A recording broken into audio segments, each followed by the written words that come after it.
Bonjour à toutes et à tous. Alors, je suis en compagnie aujourd'hui de Stéphane Magnin, directeur de l'activité automobile de Suzuki. Bonjour Stéphane. Bonjour. Alors aujourd'hui, nous sommes dans un centre d'essai parisien et vous présentez deux véhicules, notamment la Sways hybride et le SUV Acros restylé pour 2023. Que représente-t-il pour la marque Suzuki? En fait, on les a lancés depuis maintenant quasi 3 ans.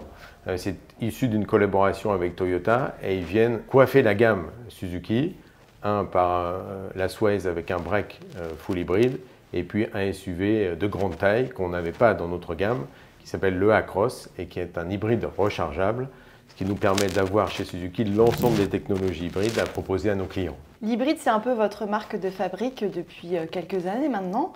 Est-ce qu'on peut en savoir un peu plus? Est-ce que ça a évolué? On met à disposition de nos clients trois technologies hybrides qui sont adaptées chacune aux tailles et au poids des voitures qu'on propose. Tout d'abord, on a été pionnier d'une technologie qui s'appelle le mild hybrid, c'est une hybridation légère qui permet à nos citadines Ignis et Swift d'embarquer peu de poids puisque c'est un système qui fait moins de 20 kg.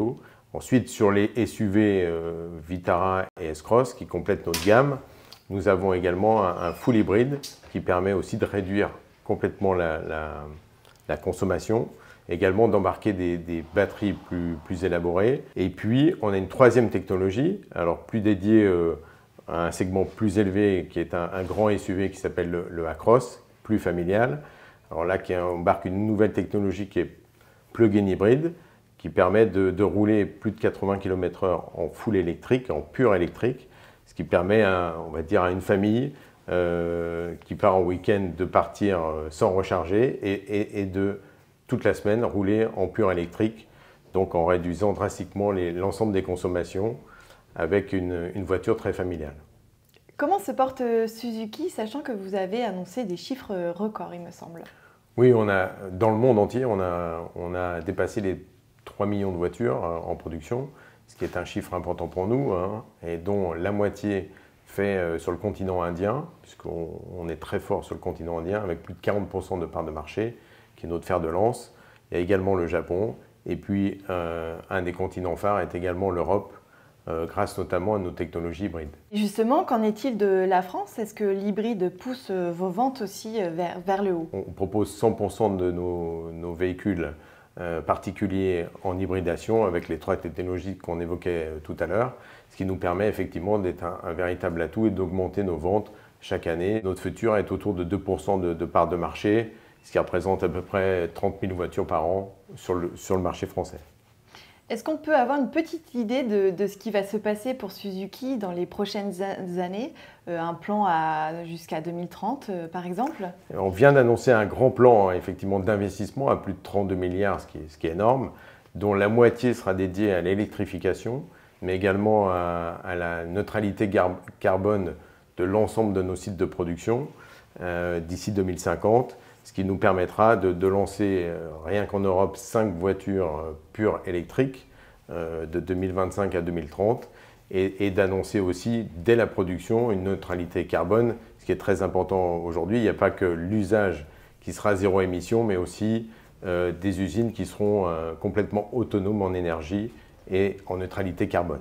Quand verra-t-on apparaître le premier véhicule 100% électrique sur nos routes en France? La première voiture qui roulera sur les routes européennes, ça sera fin 2024, début 2025, et ça sera ce qu'on appelle un SUV du segment B, de la taille du Vitara actuel.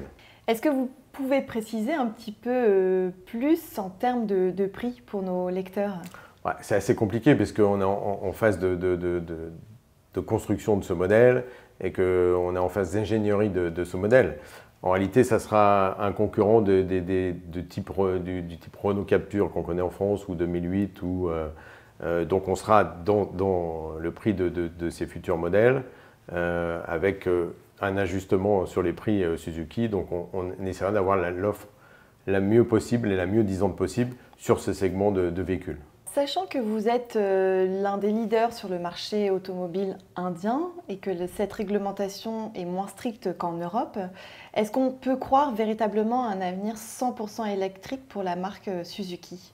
Alors 100% électrique pour la marque Suzuki en Europe, oui, puisque la réglementation va l'obliger. Là, on se transfère en 2035, hein, on a encore un peu de temps, même si à l'horizon 2030, on aura toujours 20% de nos modèles qui sont en hybridation, donc avec un moteur thermique. Ce qui n'est pas le cas dans les autres continents, ni au Japon d'ailleurs, ni même effectivement en Inde. L'électrification va arriver et en ce sens, l'Europe est un vrai laboratoire pour Suzuki pour aller amener ensuite cette expérience dans les pays où on a des grosses parts de marché comme en Inde, exactement. Très bien. Merci beaucoup Stéphane Magnin. Merci beaucoup.